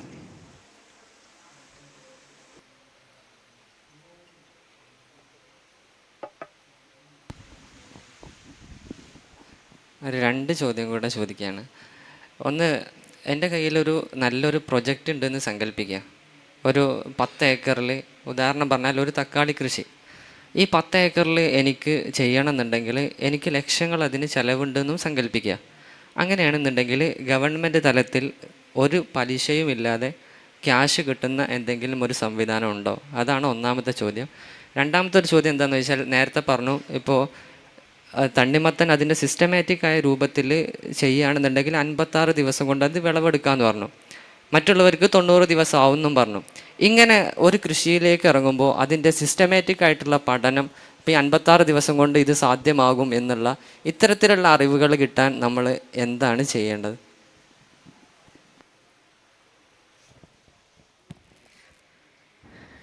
ഇത്തരത്തിലുള്ള ഒരു അറിവ് കിട്ടാൻ എന്ത് ചെയ്യണമെന്ന് വെച്ചാൽ നമ്മൾ പഠിക്കണം. പിന്നെ ബേസിക്കലി ഞാൻ BSc അഗ്രികൾച്ചറാണ്. അപ്പോൾ സ്വാഭാവികമായിട്ടും പിന്നെ എക്സ്പോഷർ, ഈ കൃഷിക്കാരുടെ ഒരു പ്രത്യേകത എന്താ വെച്ചാൽ, നമ്മളെന്ത് ചെയ്യും, സയൻസിനെ പാടെ അവഗണിക്കും. സയൻസ് തെറ്റാന്ന് പറയും. ശരിയല്ലേ ഞാൻ പറഞ്ഞേ? ഇപ്പോൾ നമ്മളെ കേരളത്തിലേക്ക് എവിടുന്ന പച്ചക്കറി വരണേ? തമിഴ്നാടും കർണാടകയും. ഇപ്പോൾ ശരിക്ക് നമ്മളൊരു കൊളീഗ് തന്നെ പറഞ്ഞു, ഇപ്പം അവർ രണ്ട് രീതിയിലാണ് അവിടെ ഉണ്ടാക്കുന്നത്, അങ്ങനെയാണ് ഇങ്ങനെയാണെന്ന്. നമുക്ക് കഴിക്കാനുള്ളത് വേറെ, അല്ലെങ്കിൽ അവർക്ക് കഴിക്കാനുള്ളത് വേറെ. പക്ഷെ അവർക്കൊരു എന്താണ് തെറ്റായ ഒരു കൺസെപ്റ്റാണ്. ആ കൺസെപ്റ്റിലൊന്നും ഇപ്പോൾ ഒരു എന്തില്ല, ഒരു കൊമേഴ്സ്യൽ പ്രൊഡക്ഷൻ എന്നല്ല. ഞാനൊരു കാര്യം ചോദിക്കാം, ജങ്ക് ഫുഡ് എന്ന് നിങ്ങൾ ആരെങ്കിലും കേട്ടിട്ടുണ്ടോ? ജങ്ക് ഫുഡ് എന്താ സംഭവം? ഏറ്റവും ബേസിക്കായിട്ടൊരു ചോദ്യം ചോദിക്കുക, ഒരു ചെടി വളരണമെങ്കിൽ എത്ര മൂലകങ്ങളുടെ ആവശ്യമുണ്ട്? എസെൻഷ്യൽ എലമെൻറ്റ്സ് എത്ര എണ്ണം വേണം? 17 വേണം. അതിലെന്ത് 4 എന്ത് ചെയ്യും? അറ്റ്മോസ്ഫിയറിൽ നിന്ന് ഫ്രീ ആയിട്ട് കിട്ടും. ബാക്കി 13 എന്തേ ഉള്ളൂ നമ്മൾ കൊടുക്കേണ്ടത്. അതും വളരെ കുറഞ്ഞ ക്വാണ്ടിറ്റിയെ അതിനാവശ്യമുള്ളൂ. എൻ്റെ 93% ഈ ഒരു ചെടിയുടെ എന്താണ് അതിൻ്റെ റിക്വയർമെൻറ്റ്, ആ ചെടി ഈ ഒരു 4 എലമെൻറ്റ്സ് കിട്ടും. പക്ഷേ അതിൻ്റെ കംപ്ലീറ്റ് എന്തില്ല, പെർഫോമൻസ് അവിടെ ചെയ്യാൻ പറ്റില്ല. ആ ഒരു പെർഫോമൻസിൽ നമ്മൾ എന്ത് ചെയ്യണം, അതെങ്ങനെ സയൻറ്റിഫിക്കായിട്ട് ആ ഒരു നോളജ് കിട്ടും, ആ ഒരു എക്സ്പോഷർ എങ്ങനെ കിട്ടും? അതിന് ഏറ്റവും ബേസിക് അഗ്രി പ്രൊഫഷണൽസിൻ്റെ സഹായം തേടുക എന്നുള്ളതാണ്. നമ്മളെങ്ങനെ എന്ത് ചെയ്തിട്ടുണ്ടാവില്ല, അത് വായിച്ച് മനസ്സിലാക്കിയാലും എന്ത് ചെയ്യൂല. ഇപ്പോൾ നമ്മൾ പനി വന്നു, ശരിയല്ലേ? പനി വന്നാൽ നമ്മൾ ഡോക്ടറെ അടുത്ത് പോവും. അത് MD ഉള്ള ഡോക്ടറെ അടുത്ത് പോവും. MBBS മാത്രമുള്ള ഡോക്ടർക്ക് 100 രൂപ ഫീസ്, MD ഉള്ളവന് 250 രൂപ ഫീസ്. ആരെങ്കിലും കേരളത്തിലോ അല്ലെങ്കിൽ എവിടെയെങ്കിലും കേരളത്തിൽ ആരുടെയെങ്കിലും ഒരു കൺസെപ്റ്റിലുണ്ടാവും, നമ്മൾ കൃഷി ചെയ്യുമ്പോൾ ഒരു കൺസൾട്ടൻസി സർവീസ് എടുക്കണം, ഈ ആൾക്ക് ഒരു എക്സ്പേർട്ടിൻ്റെ ഒരു പ്രൊഫഷണലിൻ്റെ കൺസൾട്ടൻസി ഒരു കൃഷിയിൽ ആവശ്യമാണ് എന്നുള്ളത് നമ്മൾ ആരെങ്കിലും ചിന്തിച്ചിട്ടുണ്ടോ? ഇന്ന് വരെ ആരെങ്കിലും അങ്ങനെ ഒരു കൺസെപ്റ്റിൽ പോയിട്ടുണ്ടാവും? ഇല്ലല്ലോ. ഒരു കൺസൾട്ടൻറ്റിന് എത്ര ഫീ കൊടുക്കും? എന്തെങ്കിലും ഇപ്പോൾ ഞാൻ നിങ്ങൾക്ക് എന്തെങ്കിലും പറഞ്ഞു തന്നു, നിങ്ങൾ ആരെങ്കിലും അതിന് പേ ചെയ്യാൻ തയ്യാറാവോ? ഇല്ലല്ലോ. ഇതാണ് പ്രശ്നം. ഈ ഒരു പേ എല്ലാവരും, ഞാൻ പറഞ്ഞില്ലേ, എല്ലാവരും വർക്ക് ചെയ്യണത് എന്താ, അവർ അൾട്ടിമേറ്റ് ഇതിനാണ്. അപ്പോൾ ആ ഒരു കൺസെപ്റ്റിൽ അവരെന്ത് ചെയ്യൂല, ഒരു പേയ്മെൻ്റ് ഒന്നും കൊടുക്കില്ല. അപ്പോൾ ആൾക്കാർ എന്ത് ചെയ്യും, ഇപ്പോൾ പുതിയ വെറൈറ്റീസ് ഒന്നും ഡെവലപ്പ് ചെയ്തത് സെയിൽസ് മാത്രം ഓറിയൻറ്റഡ് ആയിട്ട് കമ്പനിക്കാർ പോകും. അവർക്ക് ടാർഗറ്റ് ചെയ്തിട്ടുണ്ടാവും. ഇപ്പോൾ തമിഴ്നാടോ കർണാടകമൊക്കെ എന്ത് ചെയ്തിട്ടുണ്ടാവും, അവർക്ക് സെയിൽസ് മാത്രം പ്രോഫിറ്റ് ചെയ്ത് ആ ഒരു സെഗ്മെൻറ്റിലേക്ക് പോകും. നമ്മളുടെ ഇവിടെ എന്താണെങ്കിൽ സെയിൽസ് അത്ര കോൺട്രിബ്യൂട്ട് ചെയ്യാൻ പറ്റില്ല. അപ്പോൾ അവരെന്ത് ചെയ്യൂല, പുതിയ സംഭവങ്ങളൊന്നും നമുക്ക് എന്ത് ചെയ്യൂല, പറഞ്ഞുതരാൻ കഴിയൂല. അത് അവരെ പറഞ്ഞിട്ടും കാര്യമില്ല. നമ്മളാണെങ്കിൽ അവർക്കൊരു അവർക്കും ഫ്രീ ആയിട്ട് എന്ത് ചെയ്യണം, ഫ്രീ ആയിട്ട് എല്ലാവരും പറഞ്ഞു തരും. എന്തെങ്കിലും അതിൻ്റെ ഇപ്പുറത്ത് എന്തെങ്കിലും ഒരു ബെനിഫിറ്റ് വേണം. ഒന്നെങ്കിൽ സെയിൽസ് കൂടണം, അല്ലെങ്കിൽ ആ പറഞ്ഞു തരുന്ന അറിവിന് അവർക്ക് എന്ത് ചെയ്യണം, പേയ്മെൻറ്റ് കൊടുക്കണം. ഇത് രണ്ടും ഇല്ലാത്തടത്ത് എന്ത് ചെയ്യില്ല, നമ്മളറിയില്ല. നമ്മൾക്ക് എന്താണോ ട്രഡീഷണലി ആയിട്ട് അവൈലബിൾ അത് വെച്ചിട്ട് നമ്മൾ ചെയ്യും. നമ്മളെ സമയം എന്ത് ചെയ്യും, നീണ്ടുപോകും. ഇനി അടുത്ത ചോദ്യം എന്തായിരുന്നു? നമ്മൾ കൺക്ലൂഡ് ചെയ്യേണ്ട സമയമായി. ഇപ്പോൾ പലതരത്തിലുള്ള കൃഷി സംബന്ധമായിട്ടുള്ള അറിവുകൾ, വ്യത്യസ്ത വീക്ഷണങ്ങളിൽ നിങ്ങൾ കേട്ട് ഇൻഷാ അല്ലാഹ് ഇവരുടെ അബ്ദുറസാഖയുടെ സംസാരത്തോടുകൂടെ, ചെറിയൊരു സംസാരത്തോടുകൂടെ അവസാനിപ്പിക്കാം.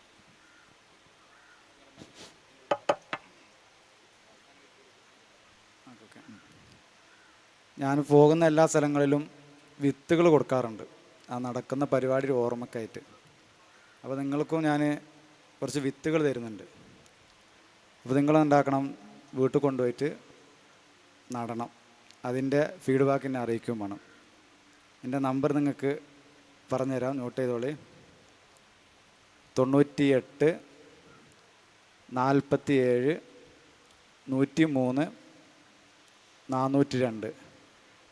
98 47 103 402. റസാക്ക്, വയനാട് കാക്കോയിൽ. അപ്പോൾ ഞങ്ങൾക്ക് തരുന്നത്, ഞാൻ ആദ്യം സൂചിപ്പിച്ചിരുന്നു, കട്ടി കൂടിയത് കട്ടി കുറഞ്ഞതൊക്കെ പറഞ്ഞു. നിങ്ങൾക്ക് തരുന്നത് പാവലാണ്. ഓരോ സ്ഥലത്ത് പോകുമ്പോൾ ഓരോ സാധനം കൊടുക്കൽ. ഇപ്പം നാളെ പൂനൂർ പോയപ്പോൾ വള്ളിപ്പയർ കൊടുത്തത്.